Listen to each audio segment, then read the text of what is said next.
আসসালামু আলাইকুম সবাইকে। আশা করি আল্লাহর রহমতে সবাই ভালো আছেন। আমরাও আলহামদুলিল্লাহ ভালো আছি। আজকে ঈদের কয়েকদিন পার হয়ে গেল ছুটির। ছুটি কিন্তু আর বেশি দিন নেই, শেষ হয়ে আসছে। তারপর দিন কেটে যাচ্ছে এভাবে আনন্দে। আজকে আমরা বেড়াতে যাব আমাদের দাদা শ্বশুর বাড়ি, গ্রামের বাড়ি। তো সকালবেলা উঠে সেজন্য একটু চা দিয়ে শুধু বিস্কিট খেয়ে যাব এখন, কারণ পরবর্তীতে সেখানে গিয়ে নাস্তা খাওয়া হবে। ওখানেই নাস্তার আয়োজন করা হয়েছে। তারপর আমি আমার আজকে আউটফিটটা বের করে নিলাম, একটা খয়েরি কালারের ড্রেস, আর তার সাথে আজকে পার্লের সব কিছু সেট আপ করবো। আর তারপর মেকআপগুলো বের করে নিয়েছি। মেকআপ করার আসলে তেমন কিছুই নেই, কারণ এত বেশি গরম যে মনে হচ্ছে শ্বাস নেওয়া যাচ্ছে না, এমন একটা বদ্ধ অবস্থা। তাই টুকটাক একটু যা আর কি হালকা পাতলা করব। সানস্ক্রিনটাই মাস্ট আসলে, যদিও জানি না এতটুকু গরমে সানস্ক্রিন কতটুকু কাভারেজ দিবে, তবুও একটু হালকা পাতলা আর কি মেকআপ টেকআপ করে নিব।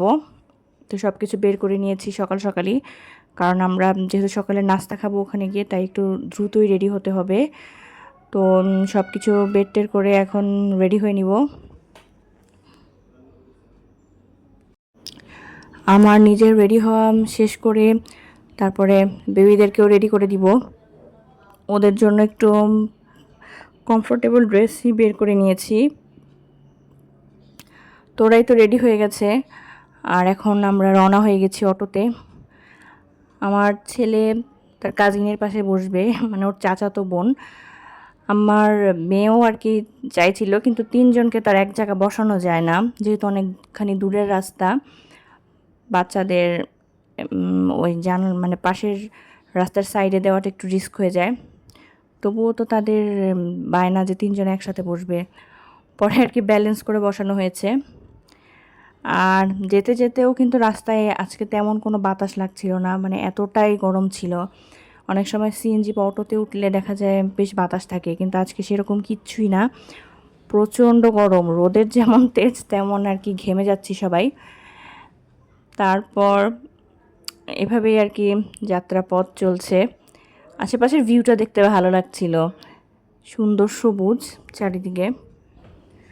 আমার দাদা শ্বশুরবাড়ির যেতে যেতে কিন্তু বেশ ভালোই সময় লাগে, শহর থেকে 1 ঘন্টার মতো মনে হয় লাগে প্রায়। তো বাচ্চারা তো আবার ক্ষুধায় অস্থির হয়ে গিয়েছিল, সকালে তেমন ভারী কিছু খায়নি। তারপরে একটু রাস্তায় যাওয়ার পথে একটু চিপস কিনে দিয়েছিলাম, তারপর কাপকেকগুলো দিয়েছিলাম, যেগুলো একটু খাও, কারণ যেতে যেতে তো সময় লাগবে, 1.5 ঘন্টার মতো লাগে। আমরা কিন্তু পৌঁছে গেছি। দেখেন চারিদিকে ফসলের ক্ষেত, তারপর ছোট ছোট পুকুর, দেখতেও ভালো লাগে এগুলো। তো আমরা অটো থেকে নেমে হেঁটে হেঁটে এখন বাড়ি যাচ্ছিলাম।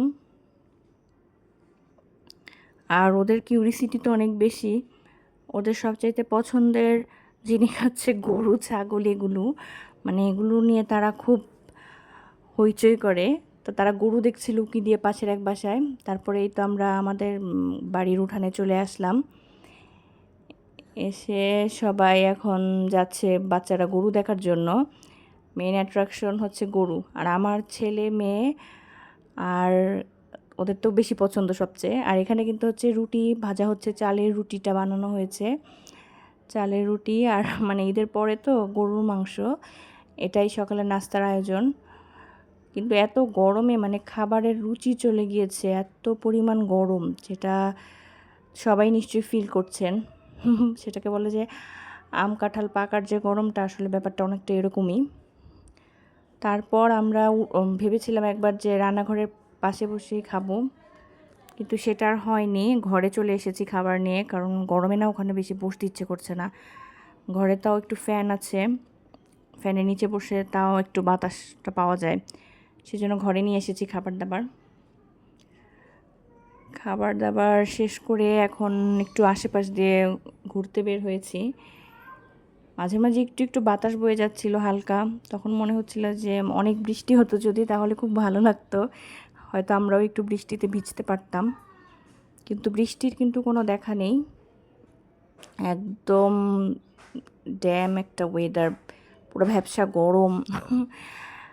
এই পুরো ঈদের ছুটিটা মানে এরকমই হলো। রোজার ঈদে তাও আল্লাহর রহমতে গরম কম ছিল, যেহেতু আস্তে আস্তে শীতের দিকে ঈদ এগিয়ে আসছে। কিন্তু কোরবানি ঈদ তো এখনও গরমের মধ্যেই পড়ে আছে। গরমের ভিতর না আসলে কোথাও যেও তেমন একটা শান্তি লাগে না, শুধু মনে হয় ঘরের ভিতর ফ্যানের নিচে বসে থাকি। আর এই যে সবাই যে পুকুরে গোসল করছে, এটা দেখে তো আমাদের সবার মনে হচ্ছিল যে আমরাও দৌড়ে গিয়ে পুকুরে নেমে যাই আর অনেকক্ষণ ভিজতে থাকি, কিন্তু সেটা তো আসলে সম্ভব না। তারপর একটু আশেপাশে ক্ষেত দেখতে বের হইলাম, সেখানে বিভিন্ন সবজির ক্ষেত ছিল। তো আমাদেরকে ঘুরিয়ে ঘুরিয়ে দেখাচ্ছিল, বলছিল আসো দেখো মরিচ হয়েছে, চাল কুমড়া হয়েছে।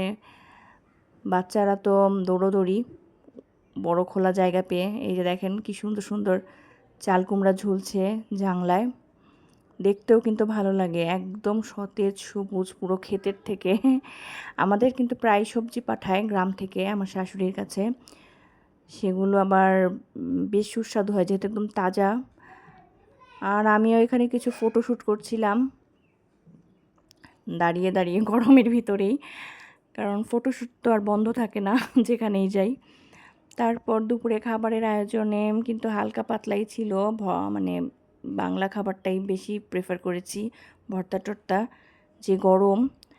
তারপর খাওয়া দাওয়া শেষে আবার অন্য একটা বাড়িতে গিয়েছিলাম আমরা, সেখানে একটু উঠানে বসলাম। এই জায়গাটা তাও একটু বাতাস আসছিল।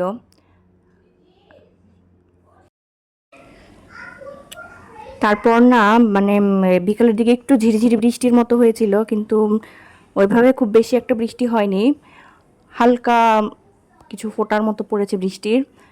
তাতে না গরমটা সেভাবে কমেনি, আরও বরং মনে হয় যেন গুমোট ভাবটা ছিলই।